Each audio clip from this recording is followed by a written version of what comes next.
Fala pessoal, sejam bem-vindos à nossa videoaula de razão, proporção e porcentagem. Durante essa aula nós iremos perceber que esses três assuntos estão diretamente ligados. Então fique atento que nossa aula já vai começar.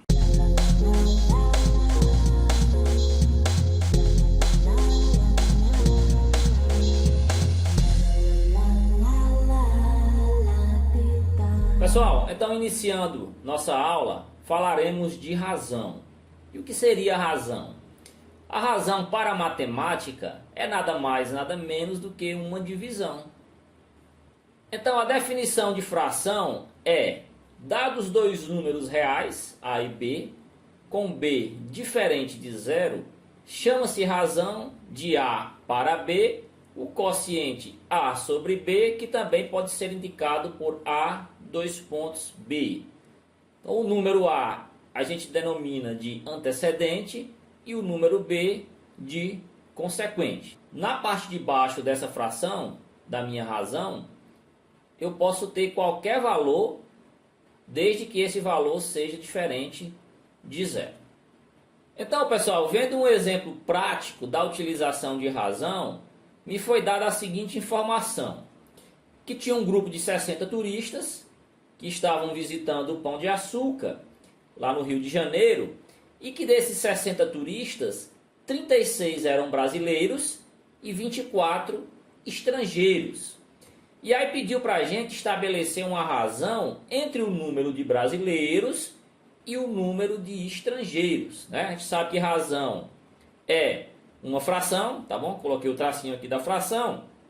E eu tenho que observar a seguinte questão: eu quero a razão entre brasileiros e estrangeiros. Então, brasileiros, que são 36, ele vem antes, ele vem aqui no antecedente.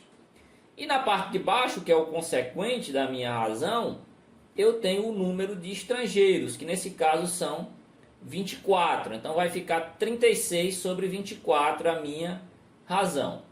Só um detalhe, pessoal: quando a gente trabalhar com razão, o ideal é que a gente simplifique essa fração que a gente determinou o máximo possível. Ou seja, eu quero uma fração irredutível ou simplificada. É aquela fração mais simples possível que a gente viu lá nos exercícios de conjunto dos números racionais. Então eu tenho que procurar um número que divida ao mesmo tempo o 36 e o 24. Tá? Por eles serem pares, eu poderia fazer por 2. Só que ia dar dois números pares, aí eu faria por 2 e depois por 3. Então aqui eu já vou fazer o cálculo de maneira direta. E para isso eu tenho que saber quem é o MDC desses dois valores. Só relembrando lá do fundamental, o MDC é o máximo divisor com 1. É o maior número que consegue dividir esses dois números ao mesmo tempo. No caso aqui eu tenho que é o 12, tá bom? Então 36 por 12 vai dar 3. E 24 por 12 vai dar 2. Então, na realidade, a razão entre o número de brasileiros e estrangeiros é 3 sobre 2, tá bom? 3 meios. Né? A gente pode ler da seguinte maneira, que para cada 3 brasileiros, há 2 estrangeiros. Ok, pessoal? Primeiro exemplo. Vamos utilizar esse mesmo enunciado para fazer outro exemplo com razão. Agora eu quero aqui determinar a razão entre o número de brasileiros e o total de turistas. Então vejam aqui a ordem. Primeiro eu tenho brasileiros, vai ser o meu antecedente. Depois eu quero o consequente, que vai ser o número de turistas, tá bom? Então brasileiros fica na parte de cima da fração, na mesma ordem que está sendo dado aqui no problema. E o total de turistas fica na parte de baixo. Eu tenho que o total de brasileiros é 36 e o total de turistas vai ser justamente 60, que é a soma dos estrangeiros mais os brasileiros. Então está aqui minha razão, 36 sobre 60. Vou fazer o mesmo procedimento da tela anterior. Eu vou simplificar essa fração, vou simplificar essa razão, né? Mais uma vez o meu MDC vai ser 12, tá bom? O máximo divisor com 1. Detalhe, Professor, eu tenho dificuldade com o MDC. Você pode fazer na simplificação passo a passo. Primeiro faria por 2, depois faria por 2, depois faria por 3. Vai dar o mesmo valor, só vai demorar um pouco mais de tempo. Mas nesse caso aqui eu sei que é 12, o MDC, 36 por 12 dá 3 e 60 por 12 dá 5. Então eu tenho que a razão entre o número de brasileiros e o total de turistas é 3/5, é 3 sobre 5. E isso me indica que de cada 5 turistas do grupo, 3 são brasileiros. Ok, pessoal? Então, primeiro assunto é esse, razão. Lembra que eu falei que proporção, razão e porcentagem estão interligados? No caso da proporção, que nós iremos ver agora, eu tenho que duas razões, ok? Então, para saber o que é uma proporção, eu já tenho que saber o que é uma razão. Porque a proporção ela é formada por razões, pessoal. Então, dadas duas razões, A e B, e C e D, chama-se proporção a igualdade entre essas razões. Então, eu tenho aqui que A sobre B, primeira razão, ela é igual a C sobre D, que é a minha segunda razão.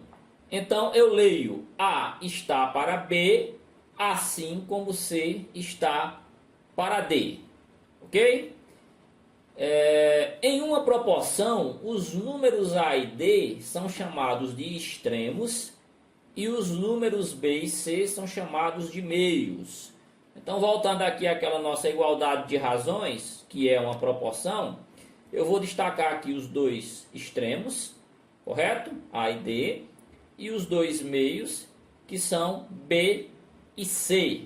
Tá bom, pessoal? Então é importante a gente saber quem são os extremos e quem são os meios, porque tem uma propriedade que correlaciona esses meios e esses extremos. Ela me diz o seguinte, que o produto dos dois extremos é igual ao produto dos dois meios, tá? Então ela vai ser bastante útil para nós no momento de calcular algum valor que eu desconheça dentro ali da minha proporção. A gente vai já ver isso na prática, né? Então a gente diz que o produto dos extremos, A e D, é igual ao produto dos meios B e C. Então, eu tenho um exemplo aqui, que eu tenho uma igualdade de razões, ela é uma proporção, tá? Você vai dizer, mas professor, são diferentes, ó, 2/5 é diferente de 4/10. Não é, pessoal. Se eu simplificar aqui 4/10, ele cai aqui no valor de 2/5. Então, é aquela questão de eu ter dois números que, na realidade, expressam o mesmo valor. Eles estão apenas representados de maneira diferente. Então, o que acontece? 2 e 10 são os extremos e 4 e 5 são os meios. Então, o produto dos extremos, 2 vezes 10, é igual ao produto dos meios, 5 vezes 4. Né? 2 vezes 10, ele é igual a 5 vezes 4, que em ambos os casos eu tenho o valor 20. Tá? Vamos ver um exemplo aonde eu tenho que calcular um valor dentro da minha proporção. Esse valor vai ser representado pela incógnita x, tá? Eu tenho aqui a proporção, que é a igualdade de duas razões, aonde nessas duas razões eu tenho a incógnita x, e eu quero determinar o valor dessa incógnita x. Então, para isso eu vou aplicar a propriedade do produto dos extremos, né? C igual ao produto dos meios. Quem são os extremos? 4x e 3. Então, 4x vezes 3 vai ser igual ao produto dos meios, que é 5 vezes x mais 1. Tá? Detalhe que eu coloco aqui o x mais 1 entre parênteses, porque esse 5 ele tem reflexo no momento da multiplicação, tanto no x como no 1. Eu tenho aqui que 4x vezes 3 vai dar 12x.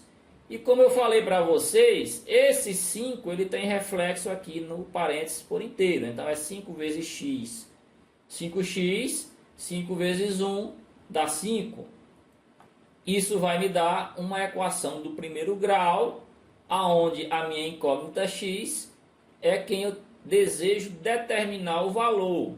Né? Então a gente sabe que para resolver essa equação, eu tenho que deixar o x no primeiro membro, tá? E todo mundo que não é x eu passo para o segundo membro. Fazendo isso, eu automaticamente determino o valor de x. Então o que é que eu faço?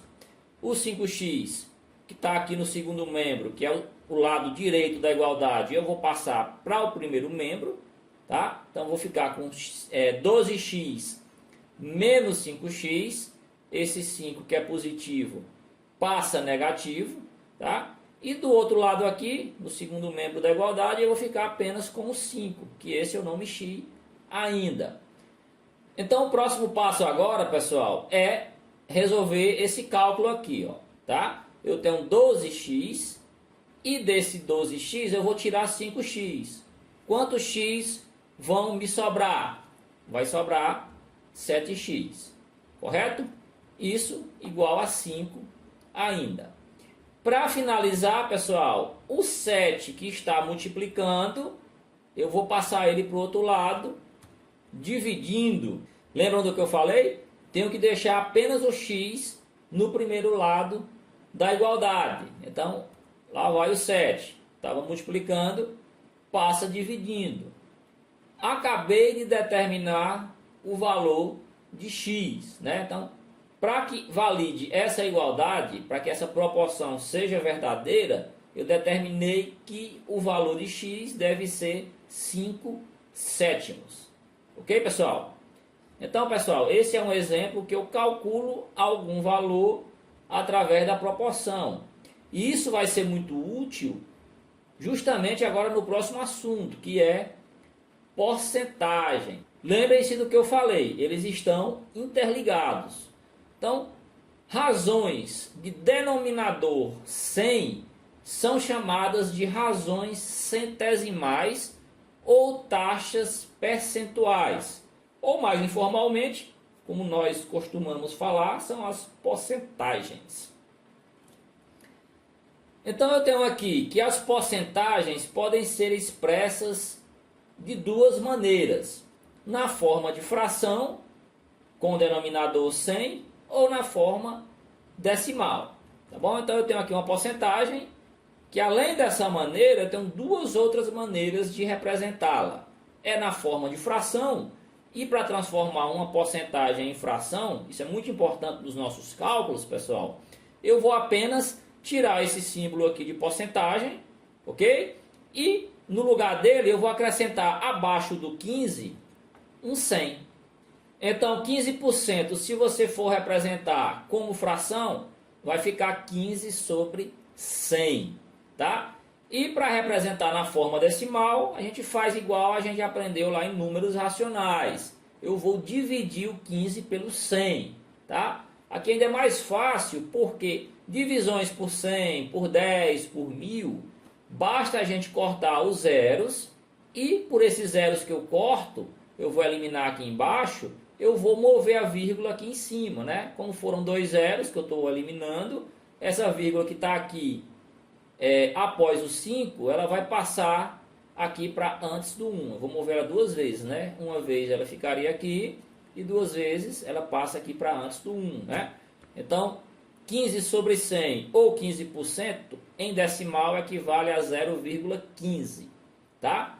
Outro exemplo, só para a gente fechar essa primeira parte, eu tenho que 125% em fração vai ficar 125 sobre 100, tá? Tiro o símbolozinho aqui de porcentagem e acrescento 100 aqui embaixo. E para representar esse número em decimal, corto os dois zeros e pelos dois zeros eu vou mover a vírgula que está aqui, depois do 5, para aqui, depois do 1 e antes do 2. Ok, pessoal? Então vai ficar 1,25. Para fechar nossa aula, vamos ver um exemplo aqui de cálculo de porcentagem. Então, para responder esse problema, eu vou montar uma proporção com os dados que me foram fornecidos, tá? Então, a primeira razão da minha proporção, ela vai ser composta aqui pelo percentual que foi fornecido, transformado em fração, tá? Então, 35%, transformando para fração, eu fico com 35 sobre 100. Do outro lado aqui da igualdade, completando a minha proporção, eu tenho que x fica sobre 80. E quem é x? X é justamente o número de apartamentos que eu estou querendo determinar, tá? Que eu estou querendo calcular. E 80 é o total de apartamentos, que foi a informação que foi me fornecida aqui no problema, tá? Agora, por que essa ordem do x ficar em cima e o 80 ficar embaixo? Eu tenho que respeitar a mesma ordem que eu tenho na primeira razão. E se vocês observarem, eu tenho que 100, que representa o total, tá bom? 100% representa o total, fica abaixo, e 35, que é a parte, fica em cima. Do outro lado a mesma coisa. 80, que vai representar o total, fica abaixo, e o x, que representa a parte que eu estou querendo calcular, fica em cima, tá? Então, com a minha proporção montada, eu agora vou aplicar a propriedade do produto dos extremos ser igual ao produto dos meios. Então, aplicando a propriedade, eu vou ficar com a seguinte expressão: 100 vezes x, que são os dois meios, igual a 35 vezes 80, que são os dois extremos, tá? Multiplicando aqui 35 vezes 80, eu tenho 2.800, tá? E para determinar o valor de x, vou passar o 100 que está multiplicando aqui para o outro lado, dividindo, né? Então, x equivale a 2.800 dividido por 100.